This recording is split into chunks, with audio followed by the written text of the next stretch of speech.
My name is Nathan Carter. Nate to anyone who bothers to ask. A 32-year-old software engineer who got spit out by the tech world when my company downsized last year.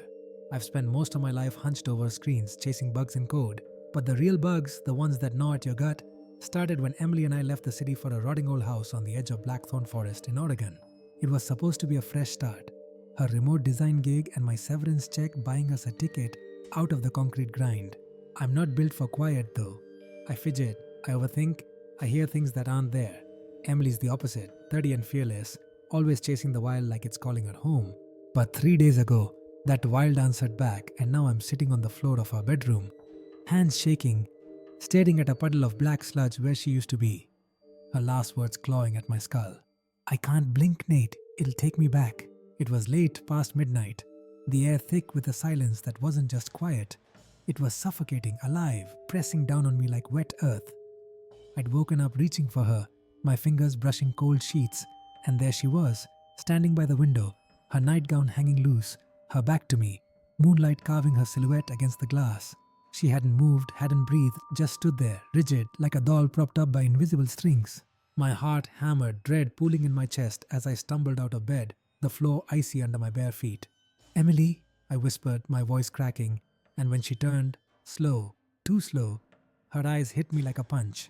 Wide, bloodshot, gushing black tears that streaked her face, but her expression was blank, lips parted, no quiver, no life. I grabbed her shoulders, her skin cold as stone, ribs splitting open to show pink flesh crawling with tiny roots. Stay with me, I begged, my voice raw, tears burning my eyes. She swayed, her voice a rasp. If I blink, I'll go back. I held her tighter, desperation choking me.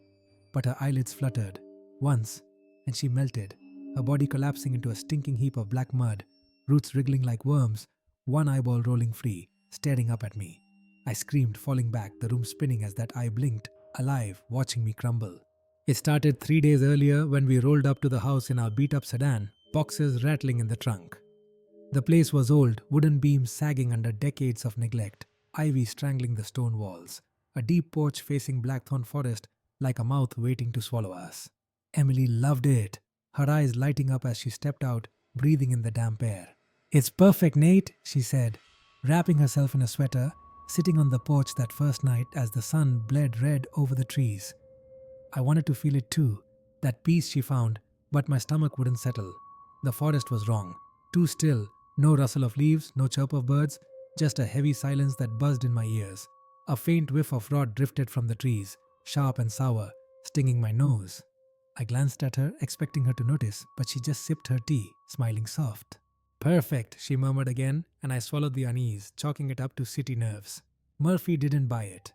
Our golden retriever bounded out of the car, sniffing the porch steps, tail wagging like a metronome, but when he got close to the tree line, he stopped dead. His ears flattened, his tail dropped, and a low whine rumbled out of him, deep and shaky. Emily crouched, clicking her tongue. What's wrong, buddy? He backed up, slow, deliberate, then bolted inside, scrambling under the couch with his tail tucked tight. I forced a laugh, rubbing my neck, my skin prickling. Guess he's not a country dog yet, Emily shrugged. He'll get used to it. But her eyes drifted back to the forest, and I swear I heard it, a faint hiss, like air leaking from something deep in the dark. I blinked and it was gone.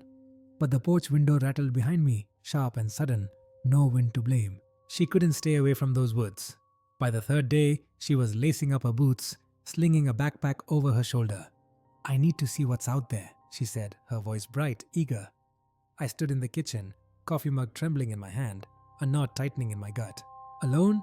Em, you sure? She smiled, kissing my cheek, her lips warm against my skin. Don't worry so much, Nate, I'll be back soon. She was out the door before I could argue, her figure swallowed by the trees. I stood there staring after her, and then I heard it. Crack, snap, a branch breaking, followed by a low whisper, too faint to catch, rolling out from the forest like smoke. My chest tightened, but I shook it off, pacing the house, checking my phone every 5 minutes.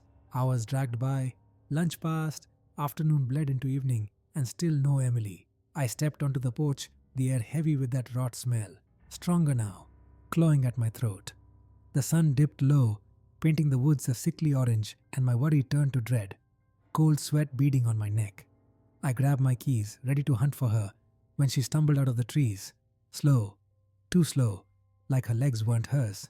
Her skin was pale, almost grey, sweat glistening on her forehead, her clothes streaked with dirt, boots soaked black though the ground was bone dry.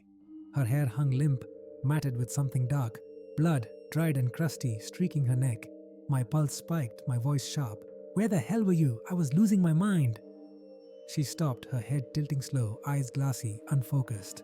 "I saw something beautiful," she rasped, her voice rough, not hers, and she brushed past me, leaving wet, stinking footprints on the wood.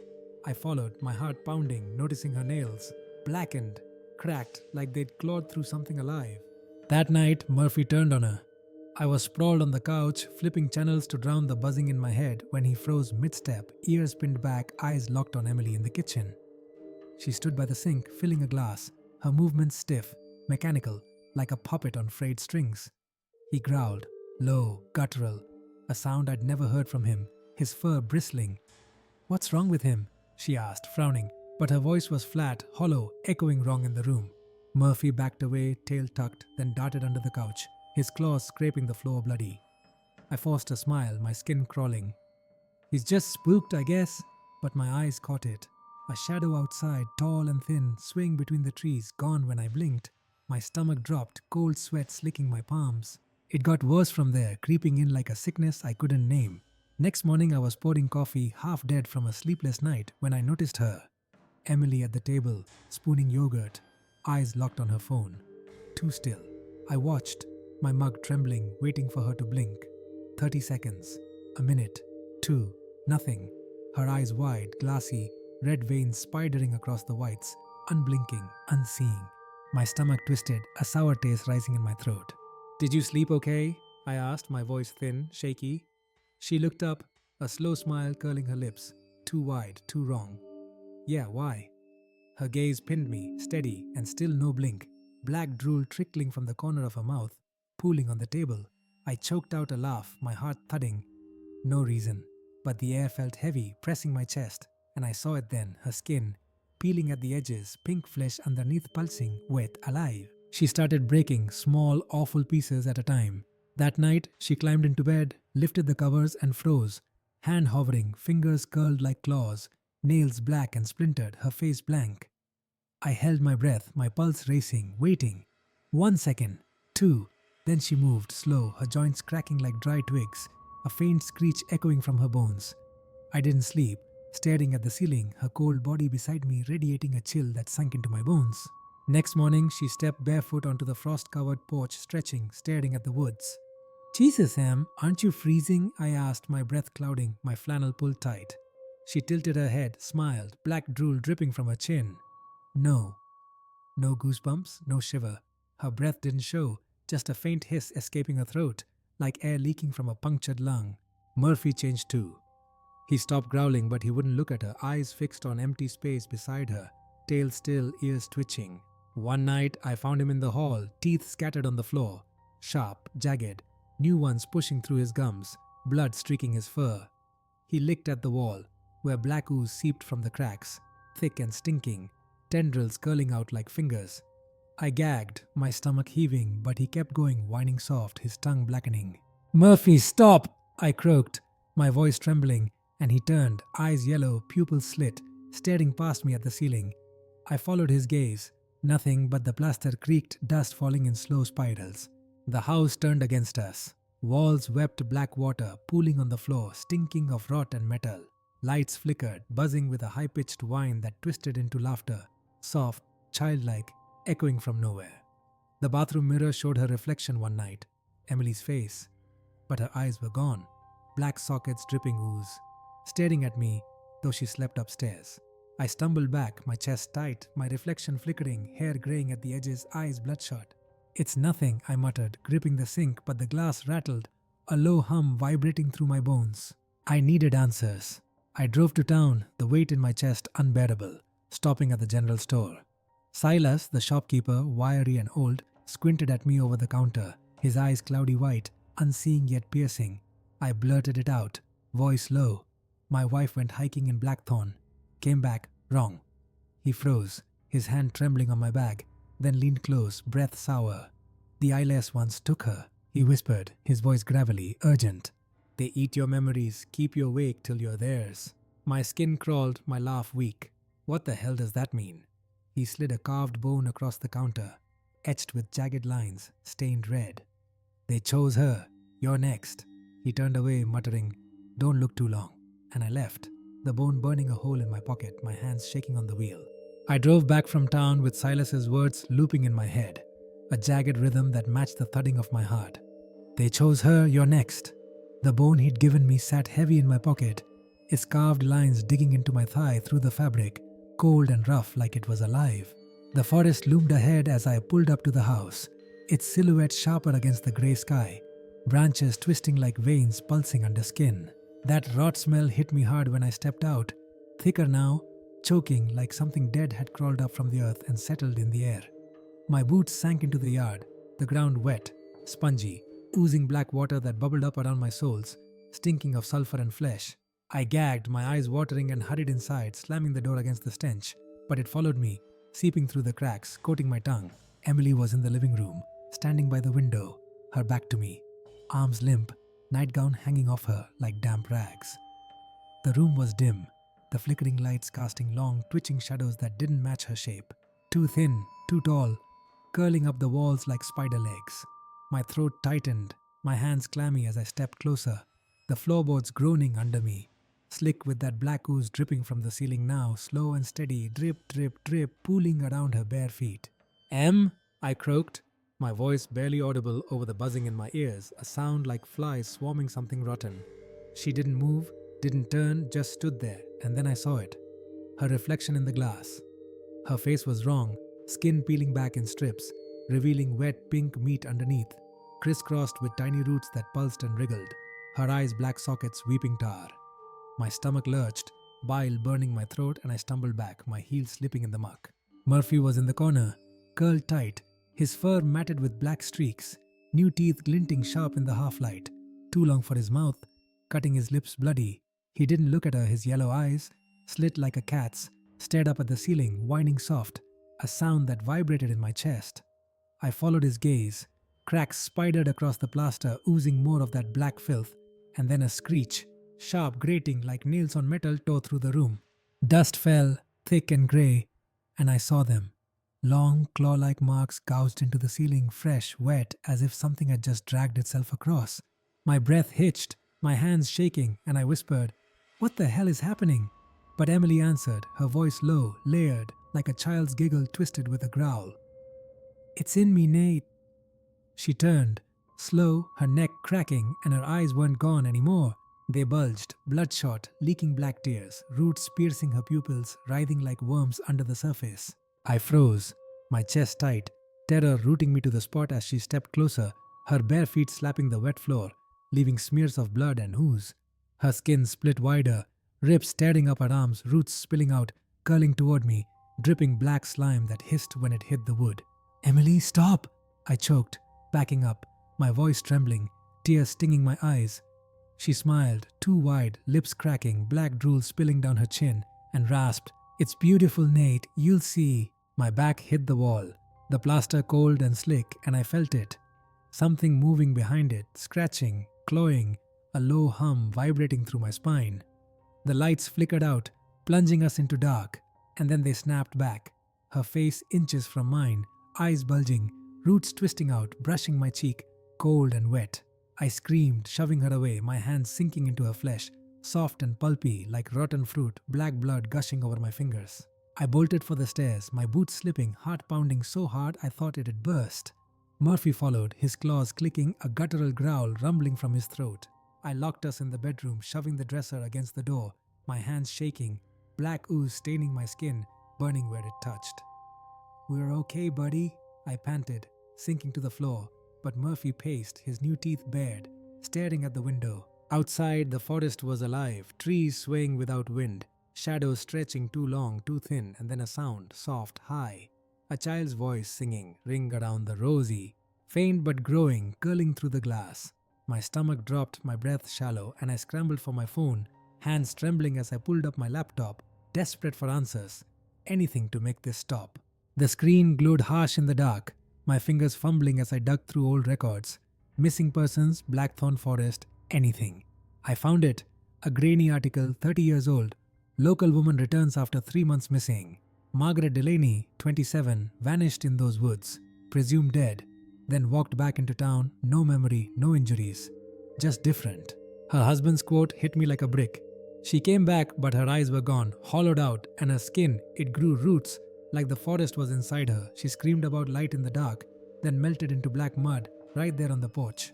My throat closed, my hands shaking as I scrolled. Another line, buried at the end. Vanished again, this time for good. I thought of Emily's eyes, her skin, and nausea rolled through me, hot and sour. A thud shook the door, heavy, wet, and I jumped, dropping the laptop, the screen cracking as it hit the floor. Murphy snarled, his hackles up, and I grabbed a baseball bat from the closet, my palms sweaty, my pulse a drumbeat in my ears. "Emily?" I called, my voice cracking, but no answer. Just another thud, then a screech, like bone grinding on bone. The dresser slid an inch, black ooze seeping under the door, thick and stinking, tendrils curling up, reaching.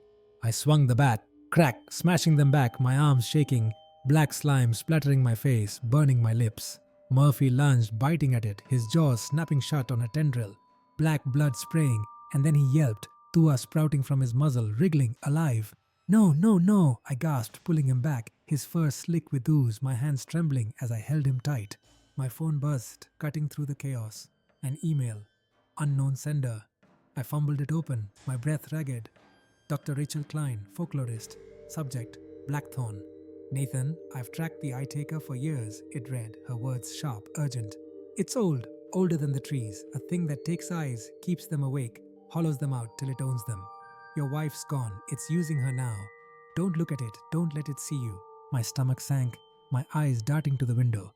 Emily stood there outside, her head tilted, roots piercing her face, one eye dangling by a thread, staring through the glass. I dropped the phone, my scream caught in my throat, and the singing grew louder. "Ashes, ashes," ringing in my skull. She was downstairs next. I heard her, footsteps slow, wet, slapping the floor, a low hum trailing her like a shadow. I grabbed Murphy, his body trembling, and crept to the stairs, bat in hand, my chest tight with terror. The living room was dark, the air thick with rot, and she stood by the couch, her back to me, roots spilling from her arms, pooling on the floor, black and writhing.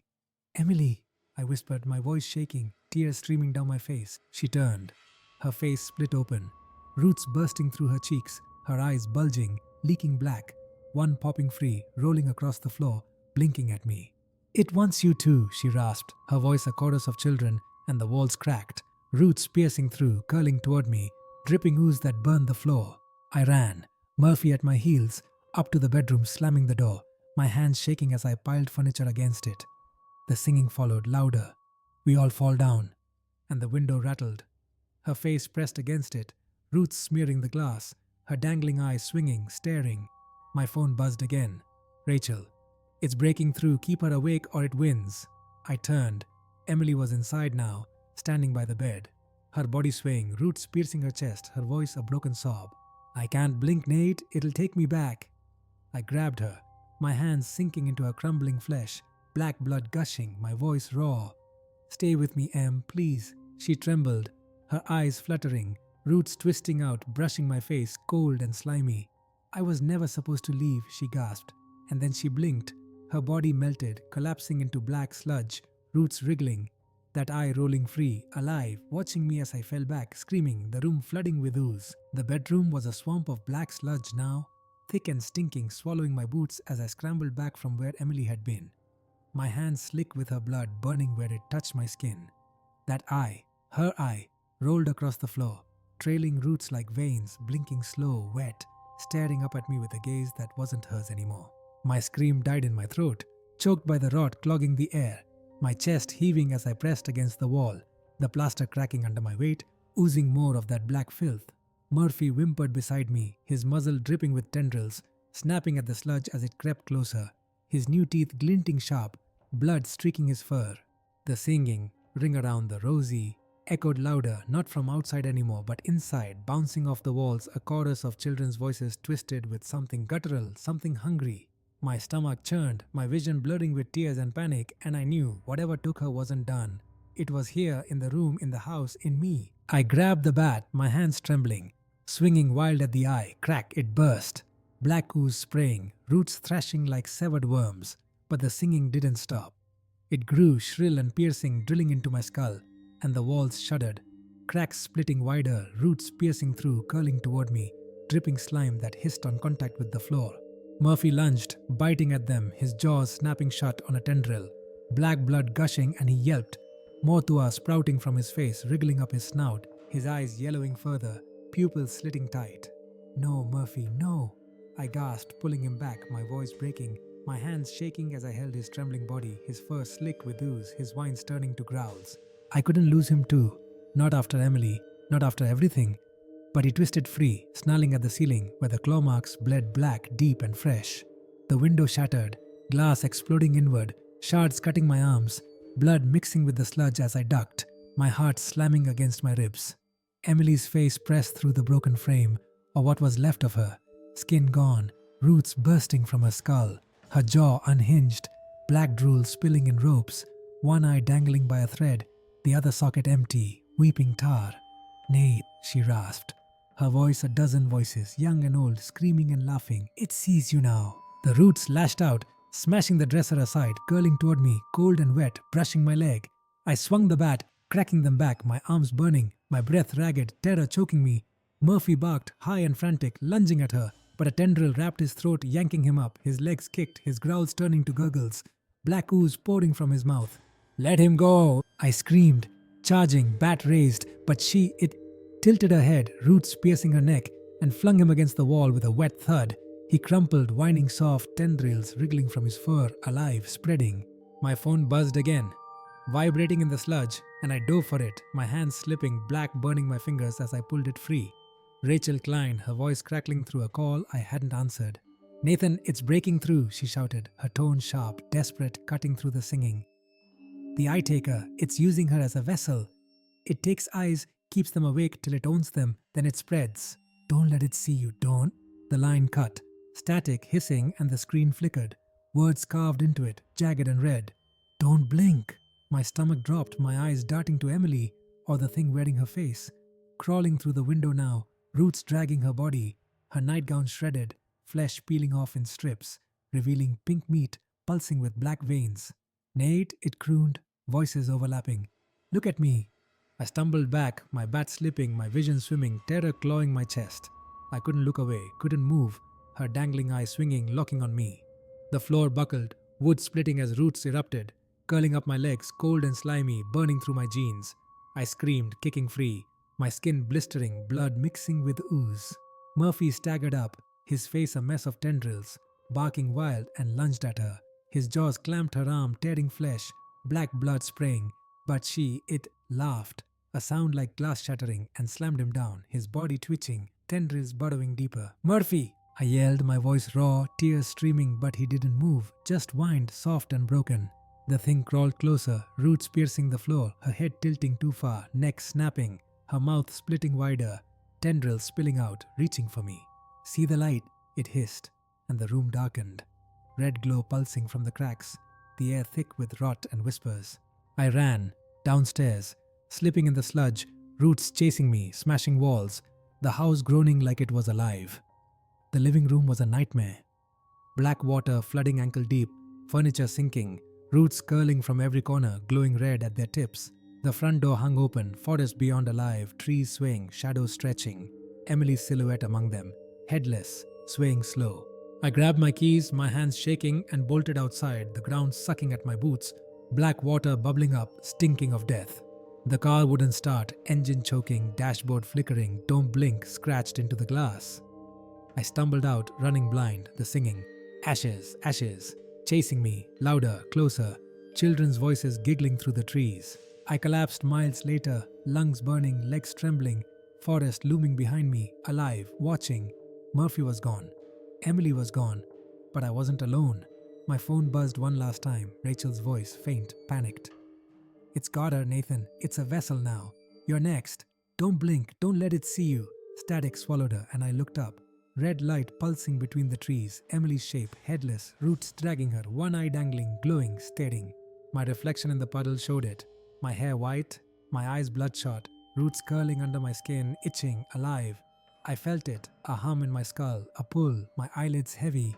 Don't blink, I whispered, my voice trembling, tears falling, but the forest laughed, soft and endless, and I knew it wasn't over. I got away somehow, me, Nate, the guy who thought he could outrun the dark. Emily's gone, Murphy's gone, and the house. It's theirs now, the Eyetakers, that thing that eats eyes and souls, keeping them awake till they break. I learned the hard way. Don't step where you don't belong. Don't look where the light dies, because what's out there doesn't forgive. It waits, hungry, patient, and I feel it still. Roots under my skin, whispers in my head, my eyes burning every time I fight to keep them open. If you're hearing this, tell me, what would you do? Run when the silence comes? Fight when the shadows move? Or blink just once and see what's waiting? Drop your story below. I need to know I'm not alone, because every night I hear her singing and I don't know how long I can hold on.